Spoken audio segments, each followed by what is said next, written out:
आज आपल्यासोबत आहेत डॉक्टर विशाल काळे सर. हे अकोल्यामधील एक प्रथितयश पेडियाट्रिक कार्डिओलॉजिस्ट म्हणून नावारूपास येत आहेत. CHD म्हणजे नेमकं काय?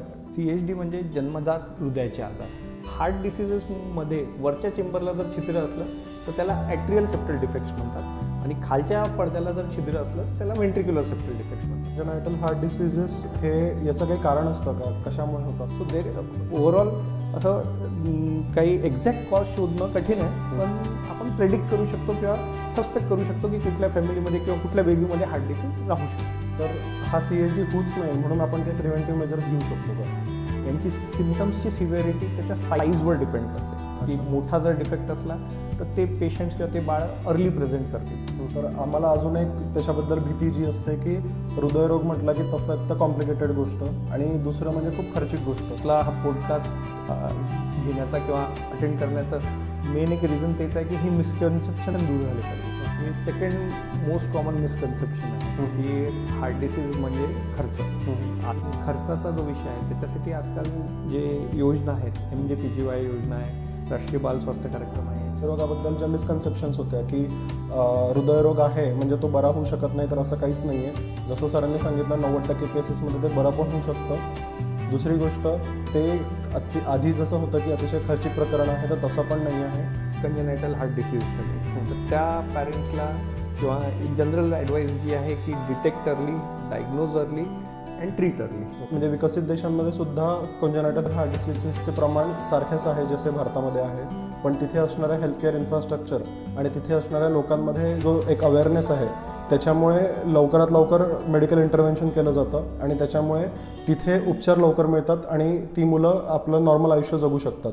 तर याच्यामध्ये जागरूकता निर्माण करणे हाच एक उपाय आहे.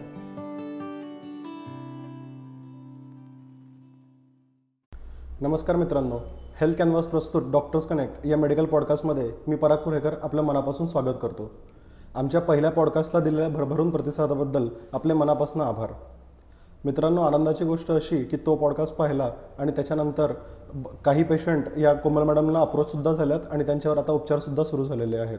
तर ज्या उद्देशाने आपण त्या पॉडकास्टची निर्मिती करतो आहे तो उद्देश पूर्ण होतो आहे हे पाहून आम्हाला मनापासून आनंद होतो आणि अर्थातच आपण दिलेल्या सहकार्यामुळेच हे शक्य झाले आहे.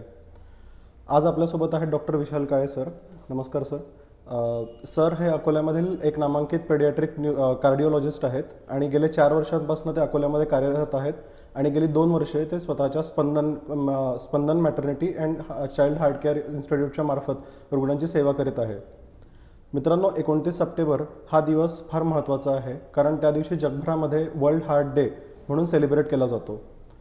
जगभरामध्ये जे मॉर्टॅलिटी रेट आहे, जे मृत्यूचे प्रमाण आहे, त्याच्यामधला एक सगळ्यात महत्त्वाचा घटक आहे कार्डिओवॅस्क्युलर डिसऑर्डर्स, म्हणजे आपल्या हृदयाशी रिलेटेड जे डिसऑर्डर्स असतात त्याच्यामुळे होणारे मृत्यू.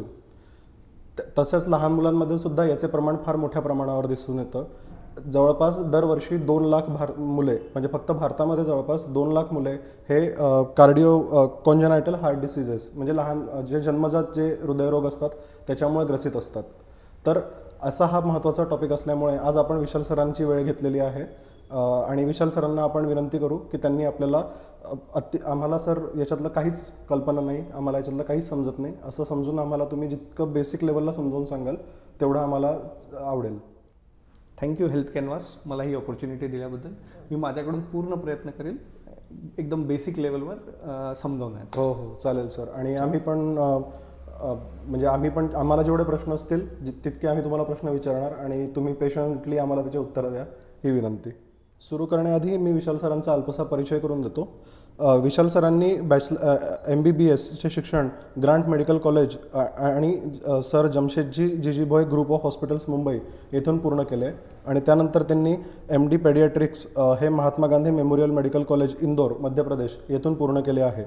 तसेच त्यांनी पदव्युत्तर शिक्षणासाठी fellowship in paediatric cardiology Bai Jerbai Wadia hospital for children Mumbai Maharashtra येथून पूर्ण केले आणि त्यानंतर त्यांनी क्लिनिकल रिसर्च फेलोशिप USA पूर्ण केलेली आहे congenital heart centre spectrum health Helen DeVos children hospital Michigan USA येथून. आणि त्यानंतर त्यांनी registrar in paediatric cardiology at Narayana Hrudayalaya Bengaluru Karnataka येथून पूर्ण केलेले आहे. इतक्या इतका मोठा एक्सपिरियन्स असल्यामुळेच फार कमी वेळामध्ये विशाल सर हे अकोल्यामधील एक प्रथितयश पेडियाट्रिक कार्डिओलॉजिस्ट म्हणून नावारूपास येत आहेत. सर, आत्ता आपण सुरुवात करतानाच CHD बद्दल बोललो, कॉन्जेनायटल हार्ट डिसीजेस. तर इतकं गंभीर म्हणजे प्रमाण आहे त्याचं, दरवर्षी 2 लाख मुलांना म्हणजे त्याच्यामुळे ते ग्रस्त असतात. तर CHD म्हणजे नेमकं काय, तर याच्याबद्दल थोडंसं आम्हाला जाणून घ्यायला आवडेल. CHD म्हणजे जन्मजात हृदयाचे आजार. तर हे एक्सप्लेन करण्यासाठी मी मॉडेल वापरेल. तर आपलं हृदय ना हे 4 चेंबर्सचं बनलं आहे. वरचे 2 चेंबर्स आणि खालचे 2 चेंबर्स. तर वरचे 2 चेंबर्स जे आहेत ते रिसिव्हिंग चेंबर्स आहेत, एट्रिया, आणि खालचे 2 जे चेंबर्स आहेत ते वेंट्रिकल्स आहेत, जे पंप करतात ब्लड.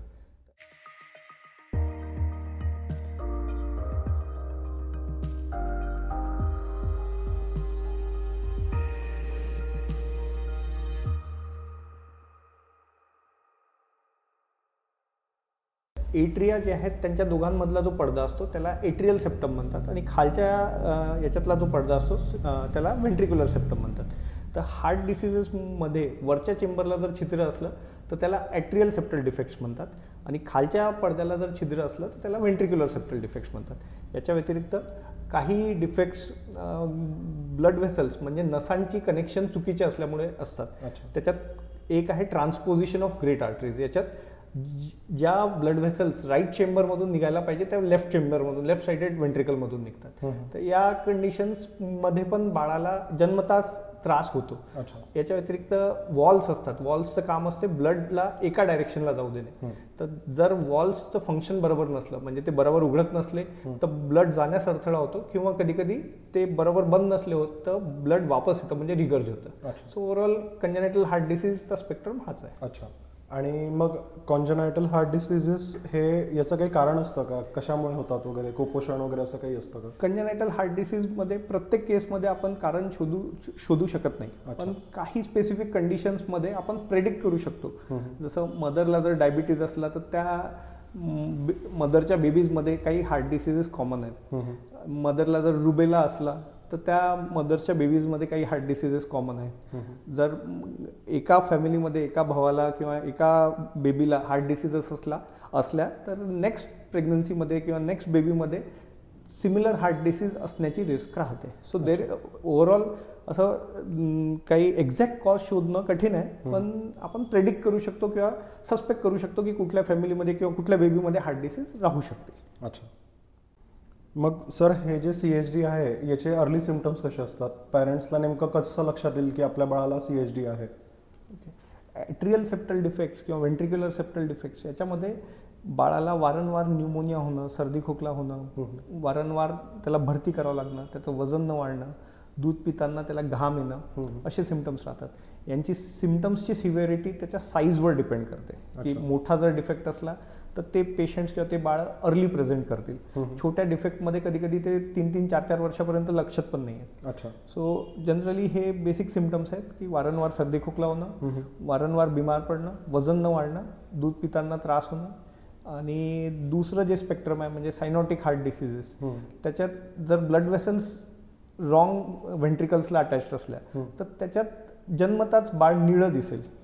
सो ते जनरली NICU मध्येच पिक होऊन जाईल किंवा NICU मध्येच डॉक्टरांच्या लक्षात येईल. आणि दुसरे जे वॉल चिपकलेले असणं किंवा छोटे असणं, त्याच्यात काही वर्षांनी बाळ 1-2 वर्षाचं झाल्यावर ते थोडी ॲक्टिव्हिटी सुरू केल्यानंतर चिडचिड करेल, थोडंसं चालल्यावर थकून जाईल, निळं पडेल, असे सिम्पटम्स असतात. सो हे जे तुम्ही बोललात निळं पडतं, म्हणजे नेमकं कसं? त्यांचा स्किन कलरच ब्लू कलर असतो? हो, त्यांचा स्किनचा कलरचा टोन जो आहे तो ब्ल्यूइश असतो. एक्झॅक्ट आपण जे ब्ल्यू कलर जसा म्हणतो तसा नसतो, पण डस्की किंवा नॉर्मलपेक्षा डार्क असा होऊन जातो.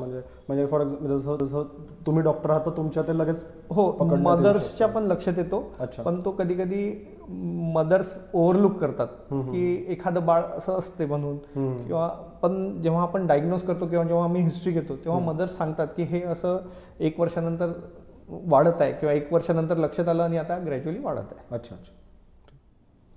मग सर, आता जसं एखाद्या बाळाचं निदान झालं की त्याला CHD आहे, तर त्याच्यावरती कुठले कुठले ट्रीटमेंट ऑप्शन्स उपलब्ध असतात? म्हणजे आपल्या सोसायटीमध्ये किंवा आपल्या जनरल पब्लिकमध्ये हार्ट डिसीज आहे म्हणजे सिव्हिअर प्रॉब्लेम आहे, ऑपरेशन लागणार, असे मिसकन्सेप्शन्स आहेत. आपला हा पॉडकास्ट घेण्याचा किंवा अटेंड करण्याचं मेन एक रिझन तेच आहे की हे मिसकन्सेप्शन दूर झाले पाहिजे. 90% हार्ट डिसीजेसमध्ये स्पॉन्टेनियस क्लोजर म्हणजे आपोआप बंद होऊन जातात. जे छोटे छिद्र असतात त्यांना काही ट्रीटमेंट न करता नॉर्मल रुटीन केअर दिली तरी ते आपोआप बंद होऊन जातात. काही पेशंट्समध्ये ज्यांच्यात थोडे छिद्र मोठे असतात किंवा ज्यांना सिम्पटम्स असतात त्यांना आपल्याला ट्रीटमेंट करावं लागते. तर जे म्हणजे ज्यांची ॲनाटॉमी फेवरेबल असते, म्हणजे ज्यांचे छिद्रांना आपण ट्रीट करू शकतो अकोल्याच्या सेटअपमध्ये. तसंच काही ऑपरेशन्स आपण अकोल्यात पण केले आहेत. काही अच्युत महाराज अमरावतीला पायाच्या नसेद्वारे डिव्हाइस म्हणजे बटनसारखं एक डिव्हाइस असते, त्यांनी अशी छिद्र बंद करण्याचं काम आपण करतो. पण काही पेशंट्समध्ये ॲनाटॉमी फेवरेबल नसते किंवा कॉम्प्लेक्स स्ट्रक्चर असते हार्टचं. तर त्या कंडिशन्समध्ये किंवा बाळाचं वजन खूप कमी असते किंवा त्याला अजून असोसिएटेड काही कोमॉर्बिडिटीज असतात, अजून दुसरे काही आजार असतात, अशा कंडिशन्समध्ये आपण त्यांना हायर सेंटर्सला, नागपूरला, मुंबईला अशा सेंटर्सला ऑपरेट करायला पाठवतो. पण म्हणजे ऑपरेशन करून म्हणजे जे तुम्ही म्हटलं की 90% केसेसमध्ये हे पूर्ववत आयुष्य जगू शकतात, म्हणजे नॉर्मल्सीला ते येऊ शकतात. हो, जर टाइमली डायग्नोज झाले आणि टाइमली ऑपरेट झाले तर अशा बाळांना शक्यतोवर पोस्ट सर्जरी काही रेसिड्युअल हे राहत नाही. 99% पेशंट्समध्ये म्हणजे जी लाईफ स्टाईल किंवा लाईफ हे असते एक्सपेक्टन्सी ती नॉर्मल राहते. सर, तुम्ही आता ओपन हार्ट सर्जरीजबद्दल बोललात, तर आम्हाला अजून एक त्याच्याबद्दल भीती जी असते की हृदयरोग म्हटलं की तसं एक तर कॉम्प्लिकेटेड गोष्ट आणि दुसरं म्हणजे खूप खर्चिक गोष्ट. तर बरेचसे लोक असं असतं, म्हणजे मी पण अशी उदाहरणं जवळनं पाहिलेली आहेत की त्यांच्या मुलाला हृदयाला छिद्र आहे पण आम्ही म्हणजे उपचारासाठी जात नाहीत किंवा असं असतं की चाललंय. तर त्याच्याबद्दल थोडं सांगा. हे सेकंड मोस्ट कॉमन मिसकन्सेप्शन आहे की हार्ट डिसीज म्हणजे खर्च. आधी म्हणजे 10-15 वर्ष आधी असं होतं की हार्ट डिसीजसाठी आपल्याला हैदराबादलाच जावं लागायचं, बेंगलोरलाच जावं लागायचं, तिथे खर्च पण खूप असायचा. पण आता असं राहिलं नाही आहे. आता आपल्या महाराष्ट्रात खूप चांगले आणि म्हणजे सेंटर्स, एफिशियंट सेंटर्स असे डेव्हलप झाले आहेत. ते सगळ्या हार्ट डिसीज सिम्पलपासून कॉम्प्लेक्सपर्यंत ट्रीट करतात. आणि खर्चाचा जो विषय आहे त्याच्यासाठी आजकाल जे योजना आहेत, MJPGY योजना आहे, राष्ट्रीय बाल स्वास्थ्य कार्यक्रम आहे, याच्या अंतर्गत आपल्याला गव्हर्नमेंट हेल्प भेटून जाते गव्हर्नमेंट मेडिकल कॉलेजेसमधून. सो आपण ते म्हणजे त्या पेशंट्सला आपण चॅनलाइज करून ती हेल्प भेटून देऊ शकतो. ज्या पेशंट्सचे डॉक्युमेंट्स बरोबर नाहीत किंवा ज्यांच्या सर्जरीज योजनेमध्ये कवर्ड नाहीत, तर अशा पेशंट्सला आपण सोशल वर्कर्स थ्रू, काही ऑर्गनायझेशन्स थ्रू, जसं लायन्स क्लब, रोटरी क्लब यांच्या थ्रू ऑपरेट करून घेऊ शकतो. तर आपल्याला आपल्या अकोल्यातले असे खूप पेशंट्स आहेत ज्यांना मी या म्हणजे लायन्स क्लब, रोटरी क्लब यांच्या थ्रू ऑपरेट करून घेतलं आहे. म्हणजे ही प्रोसेस कशी असते? जसं म्हणजे तुमचं त्यांच्याशी काही असोसिएशन असतं का की सगळ्या डॉक्टरांशी त्या सगळ्या डॉक्टरांसोबत ते काम करत असतात? ते हे असं प्रोफेशनल काही असोसिएशन नाही आहे. ते लायन्स क्लब किंवा रोटरी क्लब किंवा हे राष्ट्रीय बाल स्वास्थ्य कार्यक्रम हे गव्हर्नमेंट स्कीम्सवाले जे हे आहेत यांचं तर डायरेक्ट गव्हर्नमेंट मेडिकल कॉलेजला आपण पाठवतो पेशंटला. ते त्यांच्या गव्हर्नमेंट पॉलिसीजनुसार पेशंट्सला रेफर करतात. आणि लायन्स क्लब, रोटरी क्लब त्यांचं जे सोशल हे आहे म्हणजे फंडिंग किंवा हे याच्या थ्रू पेशंट्सला फायनान्शियल हेल्प प्लस तिथे गेल्यानंतर त्यांना कधी ब्लड डोनेशन्स, ब्लड अक्वायर करायसाठी किंवा काही पॅरेंट्सला स्टे करायसाठी अशी हेल्प करतात. सर, म्हणजे बेसिकली ज्या आपल्याला लहान मुलांच्या हृदयरोगाबद्दल ज्या मिसकन्सेप्शन्स होत्या की हृदयरोग आहे म्हणजे तो बरा होऊ शकत नाही, तर असं काहीच नाही आहे. जसं सरांनी सांगितलं 90% केसेसमध्ये ते बरं पण होऊ शकतं. दुसरी गोष्ट, ते आधी जसं होतं की अतिशय खर्चिक प्रकरण आहे, तर तसं पण नाही आहे. खूप साऱ्या सरकारी स्कीम्स उपलब्ध आहेत, बरेचसे NGOज आहेत जे तुम्हाला फायनान्शियल हेल्प करू शकतात. तर आपण सुद्धा आपल्या बाळाला जर असा आजार असेल तर खचून न जाता सरांकडे किंवा दुसरे जे पेडियाट्रिक कार्डिओलॉजिस्ट आहेत त्यांना भेटा आणि उमेद न सोडता आपल्या मुलाचे उपचार करून घ्या आणि आपले आयुष्य सुखकर करून घ्या. सर, आपण CHD बद्दल आता बरंच डिटेलमध्ये बोललो, तर हा CHD होऊच नाही म्हणून आपण काही प्रिव्हेंटिव्ह मेजर्स घेऊ शकतो का? ॲज सच अशा प्रिव्हेंटिव्ह मेजर्स तर काही नाही आहेत, म्हणजे पण आपण प्रेडिक्ट करू शकतो की हार्ट डिसीज आहे का आपल्या बाळाला. तर त्याच्यासाठी आपण बाळ पोटात असताना फिटल इको करू शकतो. अच्छा. अराउंड 18-20 वीक्सला आपण बाळाच्या हृदयाची सोनोग्राफी करू शकतो. अच्छा. तर मग ही जसं मग जे गायनेकॉलॉजिस्ट असतात तर ते प्रत्येकाचं आपण म्हणजे जसं एक ॲज अ प्रिकॉशनरी मेजर घेऊ शकतो का की प्रत्येक बाळाचा फिटल इको करायचंच की ते कोणी करायला पाहिजे मग? बाळा म्हणजे इन्सिडन्स हार्ट डिसीजचा खूप कमी आहे. अच्छा. म्हणजे पर 1000 बर्थ्स 10 बाळांना हार्ट डिसीज असतात. सो आपण जर सगळ्यांचा फिटल इको केला तर ते खूप सारे निगेटिव्ह स्टडीज होतील की 990 पेशंट्सला हार्ट डिसीज नसताना आपण फिटल इको केले. पण आपण एक थ्रेशोल्ड ठेवायला पाहिजे की the threshold should be very low. आपल्याला जर काही पण रिस्क वाटली तर त्या पेशंट्सचा आपण फिटल इको करायला पाहिजे. तर त्या म्हणजे त्या ज्या फॅमिलीजमध्ये अनएक्सप्लेन डेथ्सची हिस्ट्री आहे, ज्या फॅमिलीजमध्ये हार्ट डिसीजची हिस्ट्री आहे, ज्या फॅमिलीजमध्ये मदरला किंवा दुसऱ्या कोणत्या एल्डरला ऑपरेशन झाल्याची हिस्ट्री आहे, नंतर ज्या मदर्सला डायबिटीज आहे, ज्या मदर्स एल्डरली आहेत, ज्या मदर्स IVFनी कन्सिव्ह झालेल्या आहेत म्हणजे इनफर्टिलिटीवाल्या मदर्स, ज्या मदर्सला काही रुबेलासारखे आजार आहेत, तर अशा पेशंट्समध्ये आपण थ्रेशोल्ड लो ठेवून फिटल इको करून टाकायला पाहिजे. जर मदरचं एज जर 30+ असेल तर आपण फिटल इको करून घ्यायला पाहिजे. प्रत्येक पेशंटमध्ये करायची गरज नसते, पण एक बेसिक जे हे आहे या क्लासच्या पेशंट्सचा आपण फिटल इको करायला. बरं. आणि हे तुम्ही जे अनएक्सप्लेन डेथ्स जे म्हटलं ते मला नाही कळलं नेमकं म्हणजे कसं? म्हणजे अनएक्सप्लेन डेथ म्हणजे काही कारण नसताना ॲक्टिव्ह एक पर्सन ची डेथ होते. अच्छा. तर ते कंजेनिटल हार्ट डिसीज किंवा कार्डिओमायोपॅथीज किंवा अरिथमियाजमध्ये असं होत असतं. तर जर असं काही असलं तर आपण एक फिटल इको मदरचा इको करायला पाहिजे. अच्छा अच्छा. आता अरिथमिया म्हणजे काय? अरिथमिया म्हणजे हार्ट रिदमचे इश्यूज.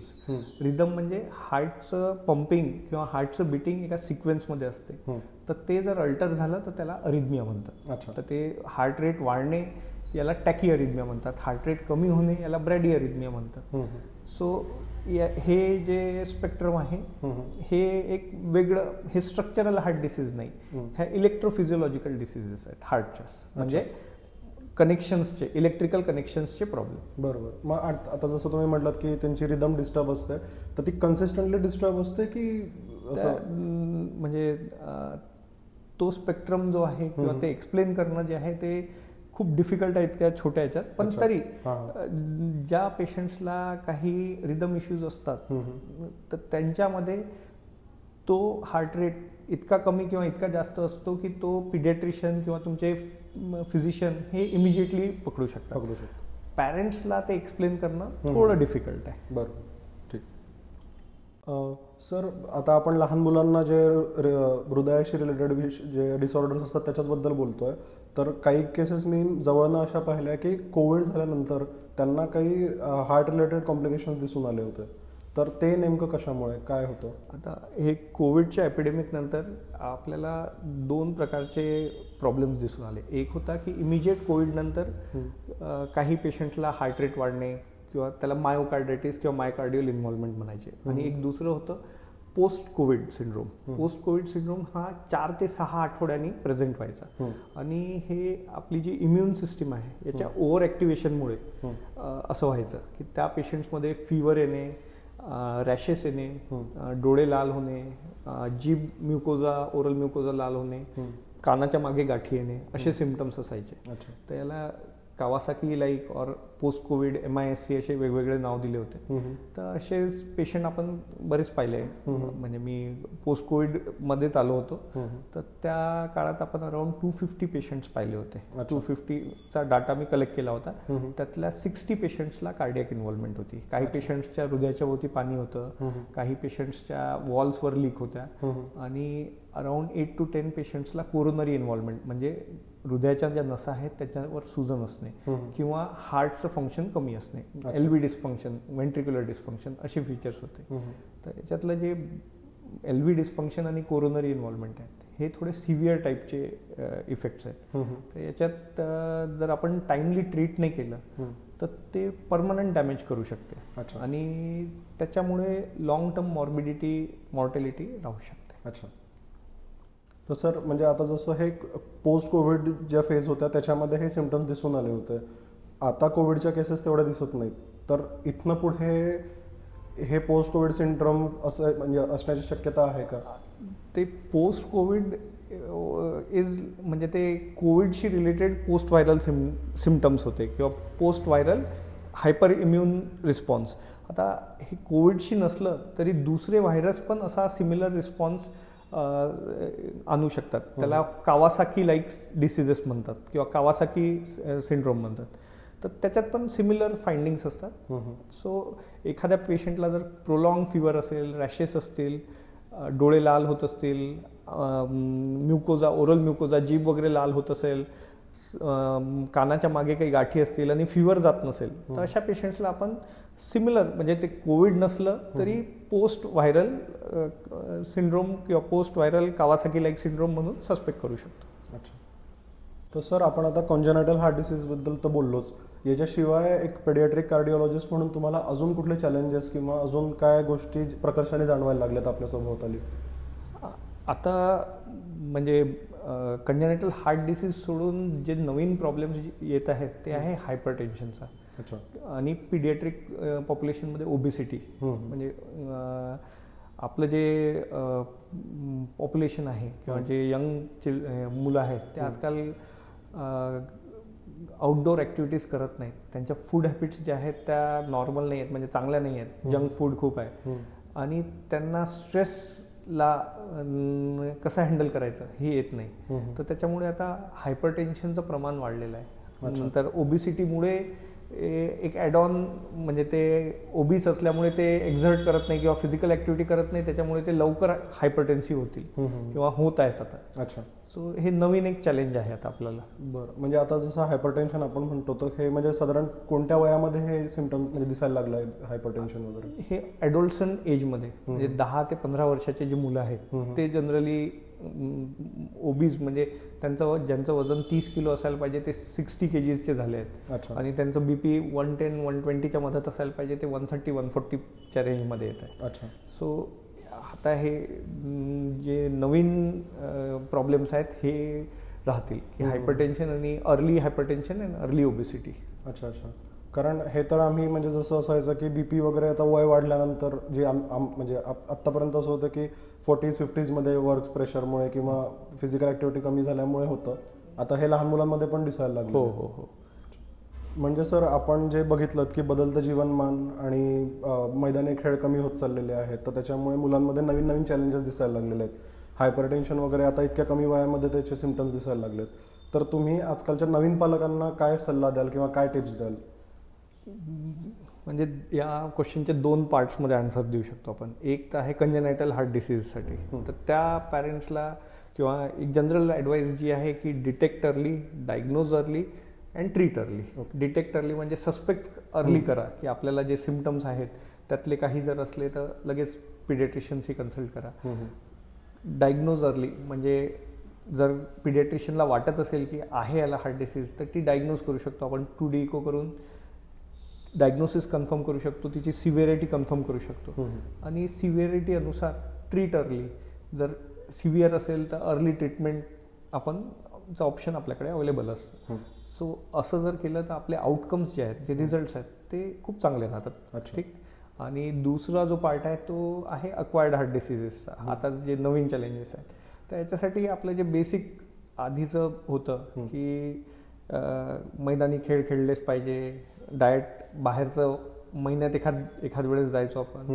आता हे स्विगी झोमॅटोमुळे खूप कन्व्हिनियंट झालेलं आहे पॅरेंट्ससाठी किंवा इझी झालेलं आहे लहान मुलांना फूड ऑर्डर करणं. त्याच्यामुळे ओबेसिटीचं प्रमाण वाढणारच आहे, बीपी हायपरटेन्शनचं प्रमाण वाढणारच आहे. तर आता आपल्याला त्याच्यासाठी प्रिकॉशन्स घ्यायला पाहिजे आणि ते प्रिव्हेंट करायला पाहिजे. हो. आजकाल आम्ही पण ते एक मध्ये वाचत होतो, माइंडलेस ईटिंग म्हणून एक कन्सेप्ट आहे की आजकाल OTT आहे, नेटफ्लिक्स बघताय, झोमॅटोवरनं ऑर्डर केली आणि म्हणजे आपल्याला आपल्या भुकेचा अंदाजच नसतो की आपण बघतोय आणि जोपर्यंत सिनेमा चाललाय तोपर्यंत आपण खातच असतो. आपला आहार तेवढा नसला तरी आपण खाऊन घेतो. तर विशाल सर, आज तुम्ही हेल्थ कॅनव्हासला आलात आणि हा अतिशय महत्त्वाचा विषय आहे. त्याच्याबद्दल आम्हाला इतक्या सोप्या भाषेत समजावून सांगितलं. याचा नक्कीच लोकांना उपयोग होईल. त्याबद्दल हेल्थ कॅनव्हासच्या टीमतर्फे मी आपल्या मनापासून आभार मानतो. मित्रांनो, आजचा एपिसोड जर आपल्याला आवडला असेल तर हा नक्की लाईक करा, शेअर करा. म्हणजे विकसित देशांमध्ये सुद्धा कॉन्जेनायटल हार्ट डिसीजेसचे प्रमाण सारखेच आहे जसे भारतामध्ये आहे, पण तिथे असणाऱ्या हेल्थकेअर इन्फ्रास्ट्रक्चर आणि तिथे असणाऱ्या लोकांमध्ये जो एक अवेअरनेस आहे त्याच्यामुळे लवकरात लवकर मेडिकल इंटरव्हेन्शन केलं जातं आणि त्याच्यामुळे तिथे उपचार लवकर मिळतात आणि ती मुलं आपलं नॉर्मल आयुष्य जगू शकतात. हेच भारतामध्ये याच्याबद्दल पाहिजे तेवढा अवेअरनेस नसल्यामुळे इन्फंट मॉर्टॅलिटी रेट म्हणजे लहान मुलांमधला मृत्यूदर जास्त आहे. तर याच्यामध्ये जागरूकता निर्माण करणे हाच एक उपाय आहे. म्हणून आपल्या सगळ्यांना विनंती आहे की हा व्हिडिओ आपण आपल्या सभोवतालच्या लोकांपर्यंत पोहोचवा. धन्यवाद.